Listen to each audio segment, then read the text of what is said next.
Praise the Lord. கர்த்தரும் இரட்சகருமாகிய இயேசு கிறிஸ்துவின் இனிய நாமத்தினாலே உங்கள் அனைவருக்கும் என் அன்பின் வாழ்த்துக்கள். இந்த நல்ல நாளை காண செய்த தேவனுக்கு ஸ்தோத்திரம் உண்டாவதாக. கர்த்தருடைய கிருபை உங்கள் அனைவரையும் சூழ்ந்து கொள்வதாக. 140வது சங்கீதம் 12வது வசனம். சிறுமையானவரின் வழக்கையும் எளியவர்களின் நியாயத்தையும் கர்த்தர் விசாரிப்பார் என்று அறிவேன். கர்த்தருடைய பரிசுத்த நாமம் மகிமைப்படுவதாக. சிறுமையானவனின் வழக்கையும் எளியவர்களின் நியாயத்தையும் விசாரிக்கிற கர்த்தர் நாம் ஆராதிக்கிற தேவன். பொதுவாகவே இந்த சிறுமையானவர்கள், சிறுமைப்படுத்தப்படுகிறவர்கள், எளியவர்கள், உதவியற்று நிற்கிறவர்கள், இவர்களுக்கு சரியான நியாயம் பூமியில் கிடைப்பது என்பது அது ஒரு இயலாத காரியமாய், எட்டாத காரியமாய் காணப்படுகிறது. ஆள்பலம், பணபலம் உள்ளவர்களுக்காய் வந்து நிற்க அநேகர் உண்டு. ஆனால் இவர்களுக்கு ஒன்றுமில்லை, இவர்களுக்கென்று யாரும் இல்லை என்ற நிலையில் இருப்பவர்களுக்காக வந்து நிற்கிறது என்பது சாத்தியமில்லாத காரியமாய் இந்த பூமியிலே, நாம் வாழும் இந்த பூமியிலே காணப்படுகிறது. ஆனால் ஒரு சத்தியத்தை தேவ பிள்ளைகள் அறிந்து கொள்ள வேண்டும். இந்த பூமியிலே நம்முடைய நியாயம் எடுபட்டு போனாலும் பரலோக கோர்ட்ல அதை விசாரிக்கிற ஒரு கர்த்தர் இருக்கிறார்.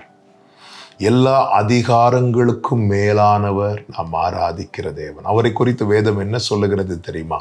திக்கற்ற பிள்ளைகளுக்கு சகாயர். உங்கள் பக்கம் நியாயம் இருக்கும், ஆனால் சரியான நீதி உங்களுக்கு கிடைக்காமல் இருக்கலாம்.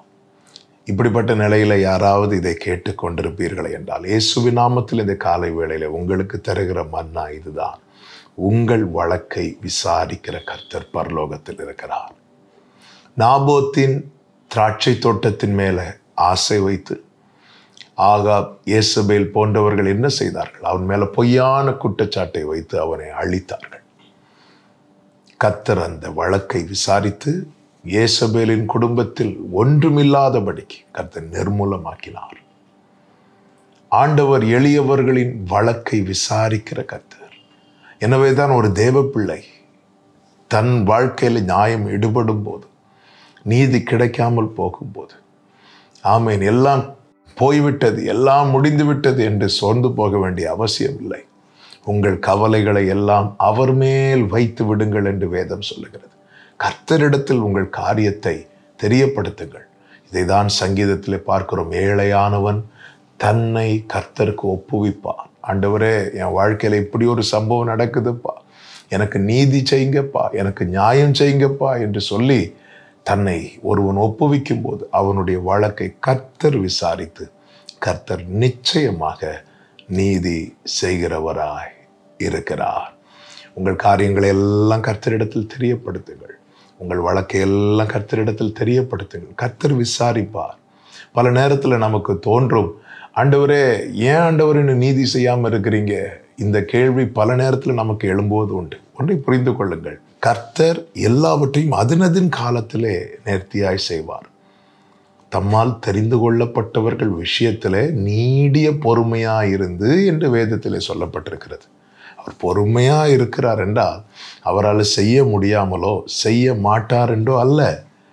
அவர் பொறுமையாயிருந்து நீதி செய்யும் வேளையிலே நிச்சயமாய் நீதி செய்வார். எனவேதான் வேதம் சொல்லுகிறது, அவருக்கு காத்திருக்கிறவர்கள் வெட்கப்பட்டு போவது இல்லை என்பதை அப்பொழுது அறிந்து கொள்வாய். கர்த்தரிடத்தில் காரியத்தை தெரியப்படுத்துங்கள், கர்த்தர் விசாரிப்பார். ஜெபிக்கலாமா? எங்கள் நல்ல தகப்பனே, இரக்கமுள்ள தேவனே, சிறுமையானவர்களின் வழக்கை, எளியவர்கள் நியாயத்தை விசாரிக்கிற உமக்கு கோடி ஸ்தோத்திரம். இந்த நேரத்தில் அப்படிப்பட்ட நிலையிலே நீதிக்காக, நியாயத்துக்காக காத்திருக்கிற உம்முடைய பிள்ளைகளை உம்முடைய கரங்களில் தருகிறோம். உம்முடைய சமூகத்தில் அவர்கள் காரியங்களை வைக்கிறோம். கர்த்தர் விசாரித்து அப்பா உம்முடைய பிள்ளைகளை உமக்குள்ளே மகிழ பண்ணுவீராக. இயேசுவின் நாமத்தில் பிதாவே, ஆமென்.